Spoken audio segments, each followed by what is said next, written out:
Hello everyone, कैसे हो आप सब। एक बार पुनः स्वागत है आप सभी का हमारे अपने YouTube channel Shiv coaching classes पर। तो उम्मीद करते हैं आप सभी मस्त होंगे, बेहतर होंगे, आप सभी की पढ़ाई भी अच्छे से चल रही होगी और स्पेशली बोर्ड एग्जाम की तैयारी आपकी और बेहतर चल रही होगी। और उसको और बेहतर बनाने के लिए निरंतर हम आप लोगों के लिए कंटिन्यू वीडियो ला रहे हैं इंपॉर्टेंट क्वेश्चन की। तो आज की जो हमारी वीडियो है वो भी आप लोगों के लिए काफी हेल्पफुल यानी कि काफी इंपॉर्टेंट है। और जितने भी इंपॉर्टेंट क्वेश्चन है वो 60 क्वेश्चन आंसर यानी कि 2 और 3 अंकों वाले क्वेश्चन आज की इस वीडियो में हम यहाँ पे कई सारे इकट्ठे किए हैं। तो सारे के सारे क्वेश्चन काफी इंपॉर्टेंट हैं। यदि आप इन क्वेश्चनों को तैयार करते हैं पूरे के पूरे क्वेश्चनों को, तो डेफिनेट रूप से कई सारे क्वेश्चन यहां से एग्जाम में आने की पूरी संभावना है। तो चलिए सीधे वीडियो को स्टार्ट करते हैं। पहला क्वेश्चन हमारा है कि अगर यदि लीडिंग कोशिकाएं नष्ट हो जाए तो नर के लैंगिक लक्षणों पर क्या प्रभाव पड़ेगा। तो देखिए, लीडिंग कोशिकाओं की यदि हम बात करते हैं तो ये जो लीडिंग कोशिकाएं होती है ये किसी भी मेल के अंदर जो वृषण या टेस्टिस होता है, जो कि मुख्य रूप से किसी भी मेल का प्राथमिक जननांग होता है, उसके अंदर ये मुख्य रूप से लीडिंग कोशिकाएं पाई जाती है। यानी जो लीडिंग कोशिकाएं होती है ये मानव नर के कहां पाई जाती है, वृषण यानी कि टेस्टिस के अंदर जो लीडिंग कोशिकाएं होती है ये पाई जाती है। अब इन लीडिंग कोशिकाओं का जो मेन वर्क होता है, इंपॉर्टेंट वर्क होता है, वो होता है टेस्टोस्टेरॉन हार्मोन्स का स्रावण करना। किसका सिक्रेशन करना? टेस्टोस्टेरॉन हार्मोन्स का सिक्रेशन करना। ये देखिए, टेस्टोस्टेरॉन हार्मोन्स का सिक्रेशन करना मेनली वर्क होता है किसका? लीडिंग सेल का। तो लीडिंग कोशिकाओं का काम है टेस्टोस्टेरॉन हार्मोन्स का स्रावण करना। और टेस्टोस्टेरॉन हार्मोन्स करता क्या है? तो ये टेस्टोस्टेरॉन हार्मोन्स किसी भी नर के लैंगिक लक्षणों पर नियंत्रण रखता है। क्या करता है? लैंगिक लक्षणों पर नियंत्रण रखता है। तो जब लीडिंग कोशिकाएं ही नष्ट हो जाएगी तो टेस्टोस्टेरॉन हार्मोन्स का सिक्रेशन नहीं होगा, और जब टेस्टोस्टेरॉन हार्मोन्स का सिक्रेशन नहीं होगा तो किसी भी मेल के अंदर जो लैंगिक विकास है उसकी प्रक्रिया क्या हो जाएगी? रुक जाएगी। तो सिंपल सी बात है कि अगर किसी भी मेल के वृषण में जो लीडिंग कोशिकाएं उपस्थित होती है वो टेस्टोस्टेरॉन हार्मोन्स का सिक्रेशन करती है, और अगर टेस्टोस्टेरॉन हार्मोन्स का सिक्रेशन नहीं होगा तो नर के अंदर लैंगिक लक्षणों का विकास रुक जाएगा। अगर लीडिंग कोशिकाएं नष्ट हो जाती है तो ऐसी कंडीशन में टेस्टोस्टेरॉन हार्मोन्स का सिक्रेशन नहीं होगा और मेल के अंदर सेक्सुअली जो भी एक्टिविटीज होती है वो क्या हो जाएगी? रुक जाएगी। तो इसका राइट आंसर आपको यहां पे कंप्लीट करना है कि मानव नर के वृषण में लीडिंग कोशिकाएं उपस्थित होती है जो कि मानव के लिंग से संबंधित टेस्टोस्टेरॉन हार्मोन्स का सिक्रेशन करती है। और अगर ये लीडिंग कोशिकाएं नष्ट हो जाएगी या किसी कारणवश लीडिंग कोशिकाओं को अगर मान लीजिए निकाल दिया जाता है तो नर के अंदर लैंगिक विकास की प्रक्रिया रुक जाएगी। चलिए अगला क्वेश्चन है हमारा, अपयुग्मन या एपोगेमी क्या होती है। तो चलिए समझते हैं अपयुग्मन या एपोगेमी। देखिए क्या कह रहा है कि इस विधि में भ्रूण का विकास यानी एम्ब्रियो का जो डेवलपमेंट होता है वो अंडकोश से छोड़कर युग्मकोद्भिद की किसी भी कोशिका से होता है।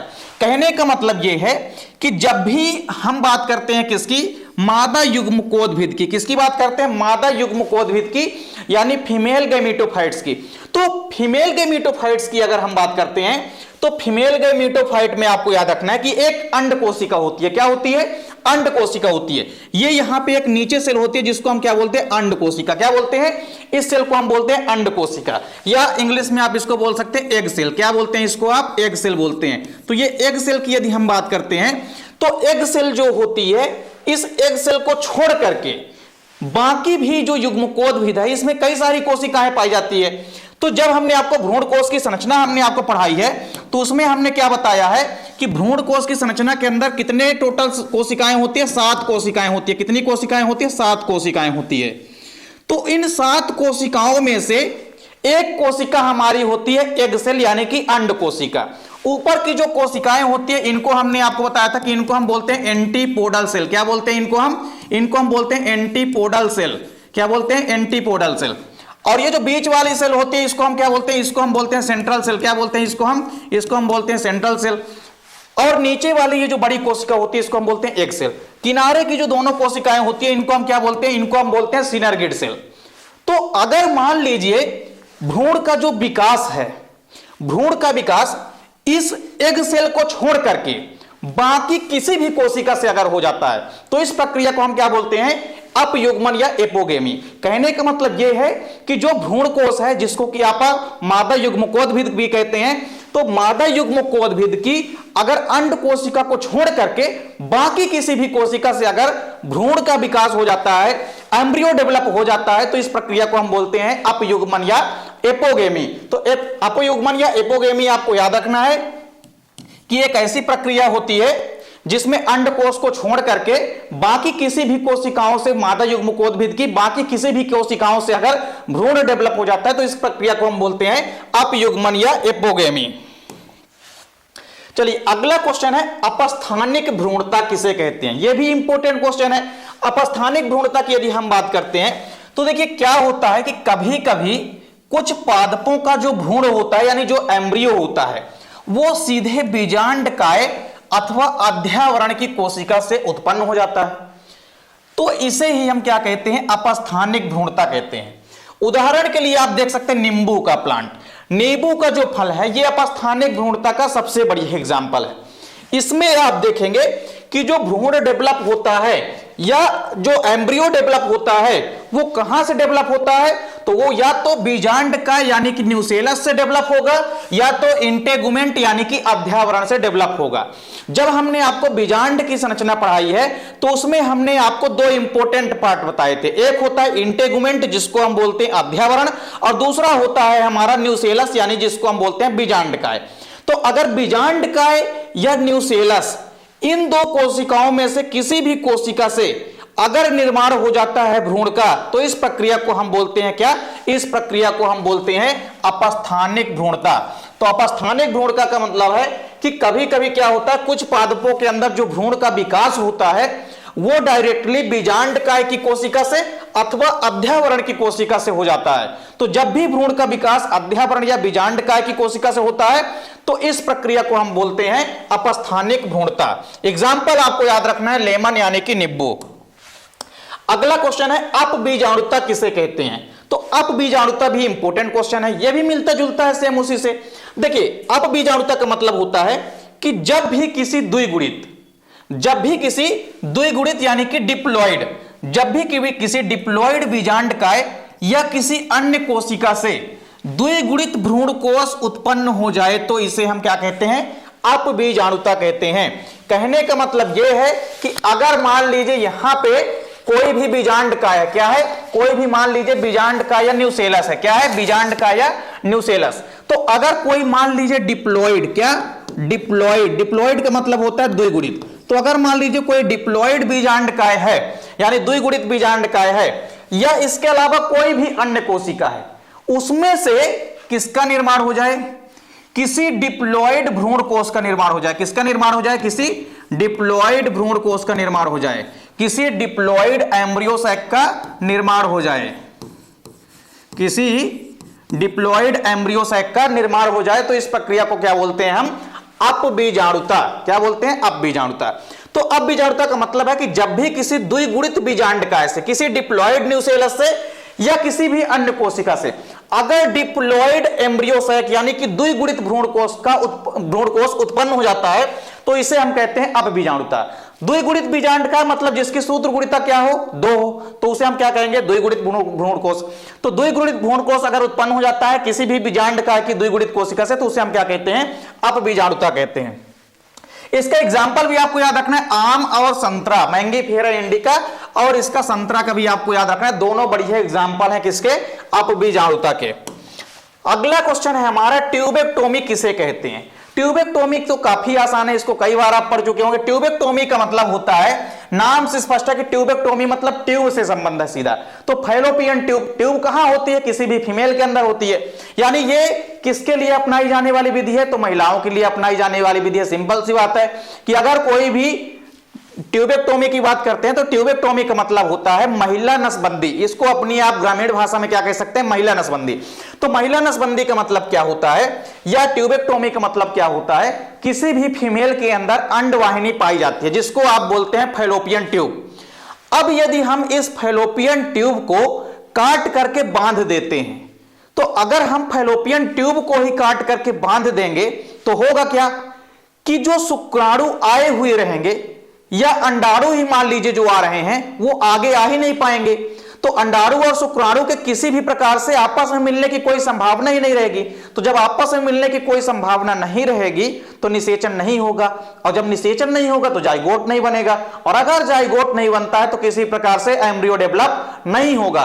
तो कुल मिलाकर के यह गर्भाधारण को कम करने के लिए या जनसंख्या नियंत्रण के लिए अपनाई जाने वाली विधि है। तो यह परिवार नियोजन या जनसंख्या नियंत्रण के लिए अपनाई जाने वाली एक विधि होती है, जो किसके द्वारा अपनाई जाती है? महिलाओं के द्वारा अपनाई जाती है, इसीलिए इसे हम महिला नसबंदी भी कहते हैं।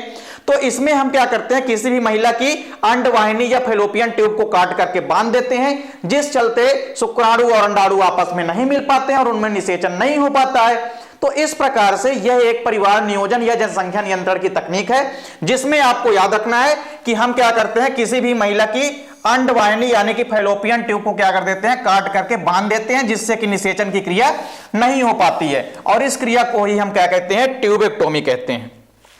तो इसका आप स्क्रीनशॉट भी लेना चाहें तो ले सकते हैं आसानी से। इसके बाद जो हमारा अगला क्वेश्चन है वो है वैसेक्टोमी। वैसेक्टोमी किसे कहते हैं? ये सेम ट्यूबेक्टोमी का आपको जस्ट इसका अपोजिट करना है।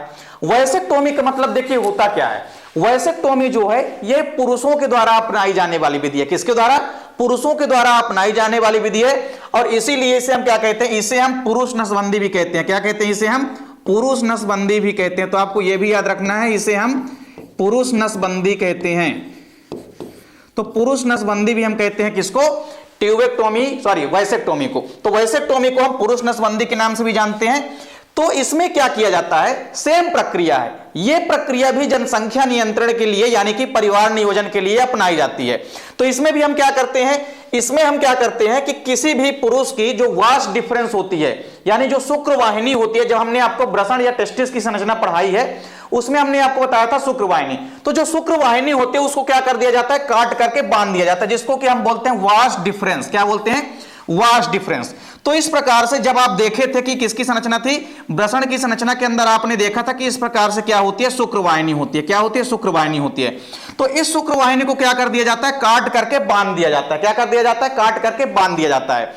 तो जब हम इस शुक्रवाहिनी को काट करके यहां से बांध देंगे दोनों साइड, तो जब स्खलन होगा तो स्खलन के समय शुक्राणु बाहर आ ही नहीं पाएंगे। तो जब स्खलन के बाद शुक्राणु वापस बाहर जा ही नहीं पाएंगे, यानी किसी भी प्रकार से संभोग या कॉपुलेशन की प्रक्रिया के माध्यम से ये किसी प्रकार से महिला की योनि के माध्यम से उनके गर्भाशय तक पहुंचेंगे ही नहीं या अंडवाहिनी तक पहुंचेंगे ही नहीं, तो आपस में निषेचन नहीं होगा। कहने का मतलब यह है कि अगर हम अंडवाहिनी को ही काट करके बांध देंगे यहां पे हम अगर किसको, शुक्रवाहिनी को काट करके अगर बांध देते हैं, वास डिफरेंस को काट के अगर बांध देते हैं, तो अब जैसे ब्रसण से देखिए, ब्रसण से क्या होता है, शुक्रवाहिनी के माध्यम से शुक्राणु जाता था ऊपर, तो अब शुक्राणु ऊपर जा ही नहीं पाएंगे, यानी स्खलन के समय शुक्राणु किसी प्रकार से निकल ही नहीं पाएंगे, यानी निषेचन होने का कोई चांस नहीं है। तो आप कुल मिला के समझ सकते हैं कि अगर जैसे ही इस प्रक्रिया को अपनाएंगे तो इस स्खलन के समय शुक्राणु नहीं निकलेंगे और निषेचन की प्रक्रिया नहीं हो पाती है। तो यह भी परिवार नियोजन या जनसंख्या नियंत्रण के लिए अपनाई जाने वाली एक विधि है जो पुरुषों के द्वारा अपनाई जाती है, इसीलिए इसे हम पुरुष नसबंदी भी कहते हैं। तो इसमें आपको याद रखना है कि किसी भी पुरुष की वास डिफरेंस या शुक्रवाहिनी को हम काट करके बांध देते हैं, जिस कारण से स्खलन के समय शुक्राणु नहीं निकल पाते और निषेचन नहीं होता। इस प्रक्रिया को हम बोलते हैं वैसेक्टोमी। अगला क्वेश्चन हमारा है कृत्रिम गर्भाधान किसे कहते हैं। कृत्रिम गर्भाधान का महत्व लिखना है। क्या लिखना है? महत्व यानी कि इंपोर्टेंस लिखना है।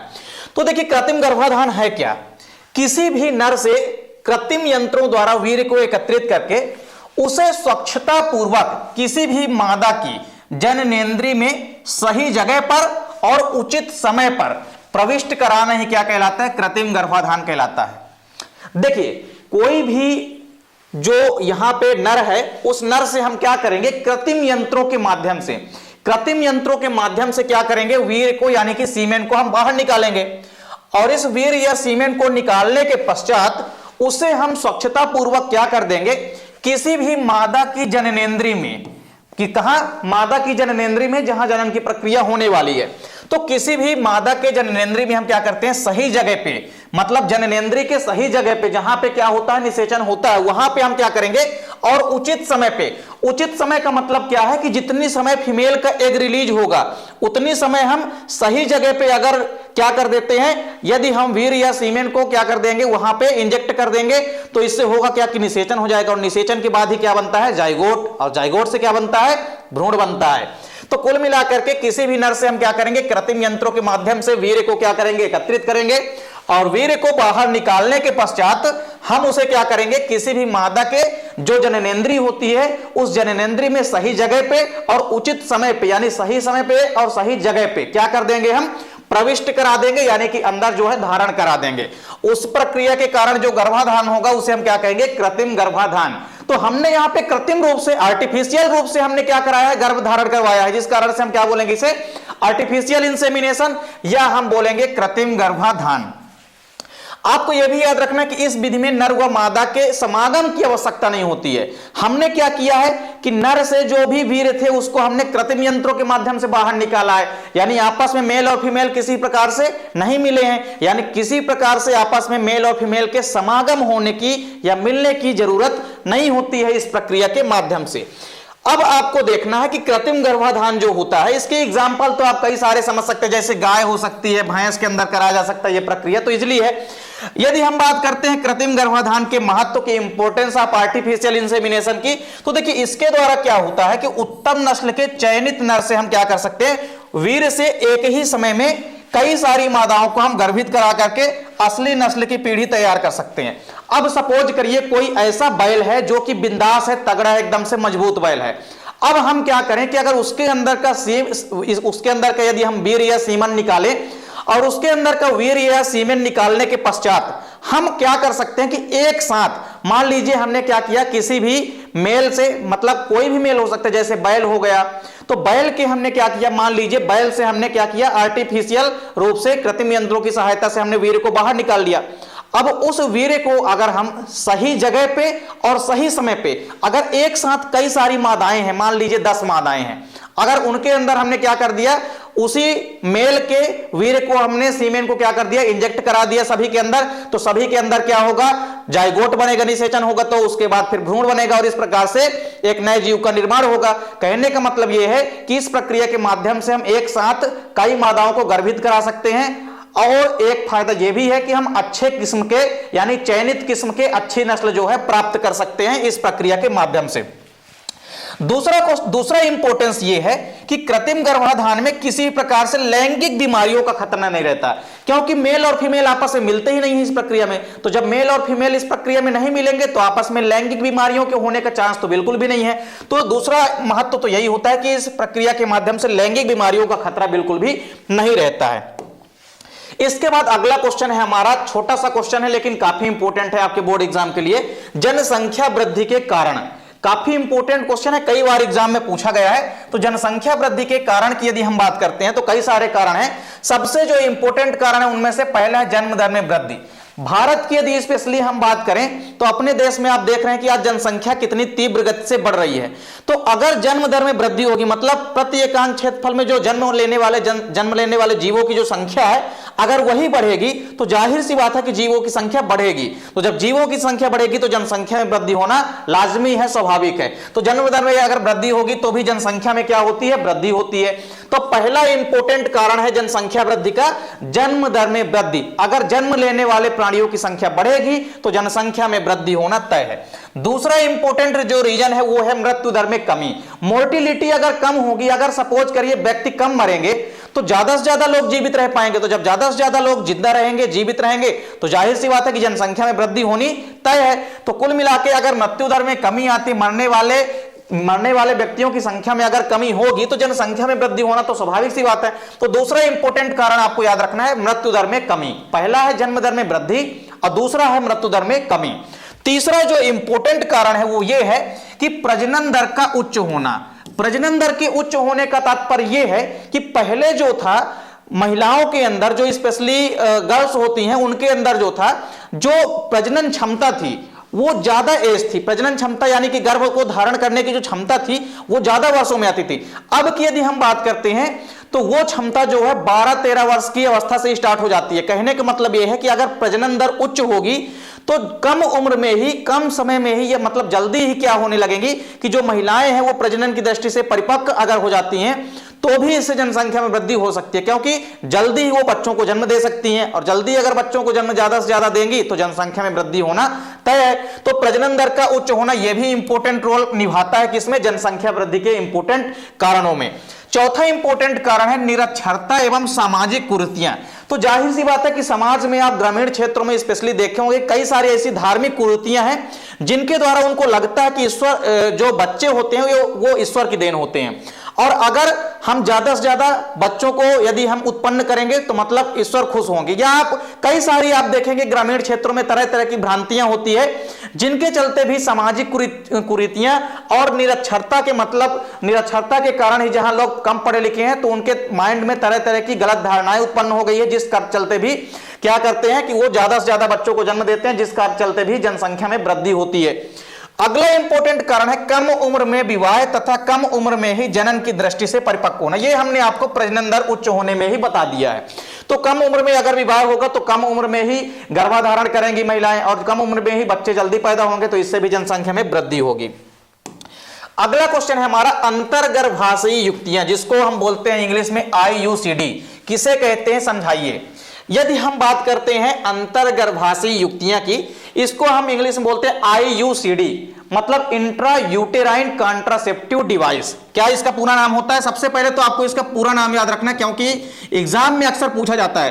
तो इंट्रा यूटेराइन आपको याद रखना है, इंट्रा यूटेराइन कॉन्ट्रासेप्टिव। क्या है याद रखना है आपको? Contraceptive, contraceptive. तो इंट्रा यूटेराइन कॉन्ट्रासेप्टिव डिवाइस क्या होता है? इंट्रा यूटेराइन कॉन्ट्रासेप्टिव डिवाइस, ये होता है IUCD का पूरा नाम।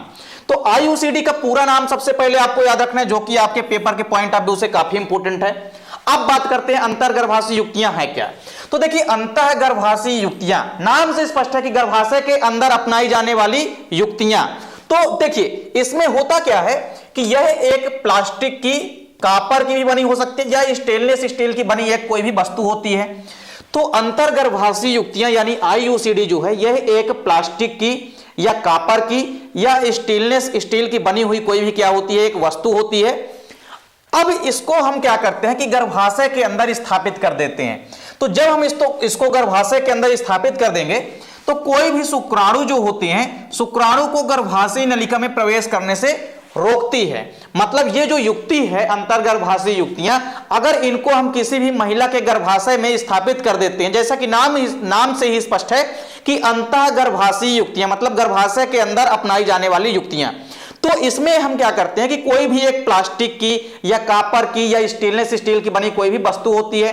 अब इस वस्तु को हम क्या करते हैं कि इस प्रकार से जो यूट्रस की संरचना होती है, यूट्रस की संरचना के अंदर हम क्या कर देते हैं, इनको यूट्रस की संरचना में आप देखेंगे कि यहां पे हम इस वस्तु को क्या कर देते हैं, लगा देते हैं।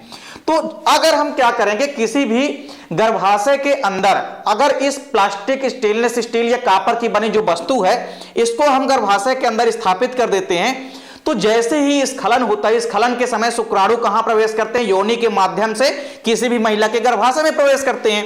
तो अब जैसे ही यहां पे हम क्या कर देंगे, इसको गर्भाशय के अंदर स्थापित कर देते हैं, तो क्या होता है कि स्खलन के समय जो भी शुक्राणु आएंगे योनि या वजाइना के माध्यम से, वो ऊपर गर्भाशय के अंदर इंटर नहीं हो पाएंगे। क्यों?